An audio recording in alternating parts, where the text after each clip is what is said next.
kick out. This one I found. Neither team's been able to hit here in the last minute or two. And Eastern Kentucky has not done well on the road, but I think Duke, one of the effects of travel, Mike, your legs are not as fresh. And when that happens, your jump shot starts to go a little awry, and they have not found the basket. Gotten some good looks. That was a great weak side look by Singler out of the post. Shire, and 9 times out of 10, he's going to knock that shot down. Eastern Kentucky 1 for 5 to start this game. Josh Taylor is in. He's an offensive player, a sophomore from Pittsburgh.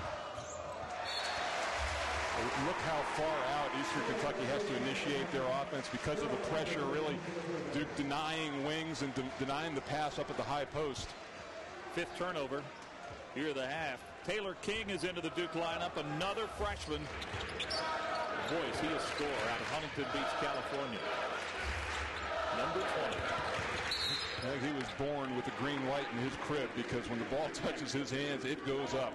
And he's got a beautiful shot. Reminds me a lot of Jack Marin, and a great lefty shooter here of the 60s at Duke. Well, that's going back, but I remember he could really score. King out of Mater Dei High School in Santa Ana, California, set the Orange County career scoring record in high school, over 3,000 points in high school. Henderson. Good ball fake by Shire. Good ball movement, and Gerald Henderson leaves it a little short. And no second chance opportunities for Duke so far. They've been missing shots. Eastern Kentucky, nice job on the glass. And the 3 by Adam Leonard. I think that's how they have to score in this game, like in transition, get a miss, get out and run before they have to play against the half-court defense of Duke. Back inside as it knocked away. Well, this Eastern Kentucky team playing with a lot of energy right now. And this is exactly the start that Jeff Neubauer, he couldn't have scripted it anymore. His team has gained a little bit of confidence, maybe getting their legs underneath them and feeling good about playing in this gym. Rose, great pass. Dial's a little strong with him. Here comes Smith and Duke. Turn around by Henderson. That was a nice adjustment, because really Zubek came into the play in the post and cut off his driving lane, so he had to settle for the jump shot. Big bucket for Gerald Henderson. As well as he's been playing, he only had 7 points against Marquette. He was 2 for 7 from the field. That was by far his worst shooting performance of the season. And Shire's defense forces the turnover. Well, a lot of that is the defense up front, Mike. It's that you think you've got an outlet to throw it to, and all of a sudden it closes down, and that's what caused him to drag his foot. You have to make sure that you have an outlet to throw it to against this Duke defense. Paulus back into the Duke lineup along with Lance Thomas. Shire has seen a lot of time off the bench. Is that a luxury to be able to bring a weapon like that in? He's going to play starter minutes, but still, that's for him and King, they can really stretch the floor. Duke can substitute to strength a lot when you bring King and Shire in, particularly offensively.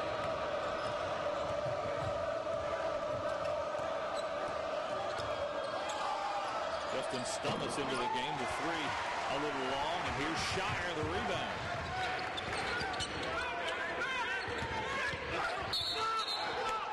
Henderson fouled on his way to the bucket. Gerald Henderson, the sophomore out of Marion, Pennsylvania, very explosive player. Here's the pass inside, and he's going to be aggressive. He wants to try to use his athleticism. We showed it. He can hit a mid-range shot, but he wants to try to get to the rim if he can. He had one of the better dunks I've seen in a long time against Illinois out in Maui. Amazing. What athleticism. He only made 10 starts last year and had only 7 games in double figures. His role is really going to be different on this team this year. With this style, too. They're going to be much more wide open, and that really suits his game to get out in the wing and run and finish. Already double figures in 4 of the 5 games this season. Gerald Henderson. Harrison Brown's back in for Eastern Kentucky.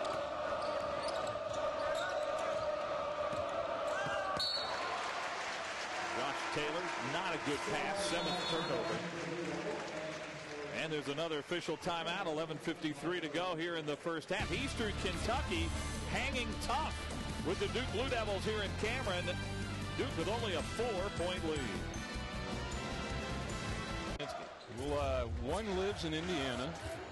One was part of a back-to-back national championship team, and one is in the building sitting on Duke's bench. That's a very good hit. And there's the first 3 of the game for Duke, and it's Taylor King, the freshman. He can really shoot the rock, can he? Yeah, and the ball does not spend a lot of time in his hands either. He's one of those guys who seems to redirect it toward the basket, but he has got a beautiful stroke. I watched him yesterday in practice, Mike. He only missed about 2 shots the whole day. 50% on the season. He's 9 for 18 from 3, and there Eastern Kentucky has to take another one of those timeouts, as that 3 has given Duke its largest lead of the game. Duke 5 for 7 from the field. As we said, first 3 by Taylor King, who is from Medford, Oregon. McDonald's Parade All-American, led his high school, South Medford, to a state championship last year, averaging 29 points a game. His shooting is going to be a big difference maker, I think, between this Duke team and the one last year. Yeah, and we talk about the combination of he and Shire. When you can put 2 weapons like that out on the floor, who do you have to, pick your poison, and you get those guys on opposite sides of the floor. They are going to get some solid looks. The one thing, obviously, he's a little behind the curve defensively, but what a weapon. Eastern Kentucky's turned it over 7 times. They only have 2 field goals.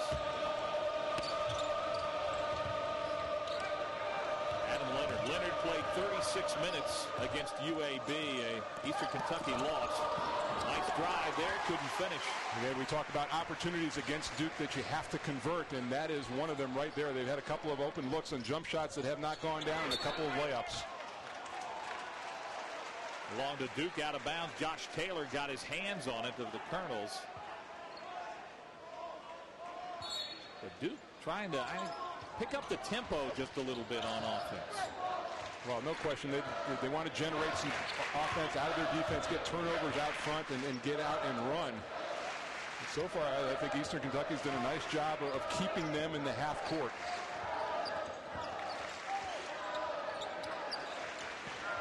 Paulus, foot was on the line. It would have been a 2.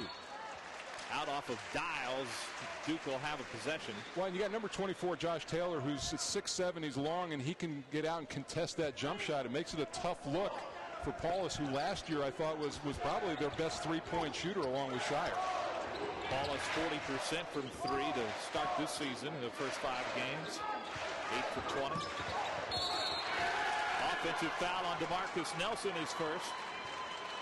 That time Nelson just trying to do too much off the dribble. You have to take what the defense is giving you. He's got a big guy outside, so you want to drive, but nice rotation by Leonard inside to get the charge.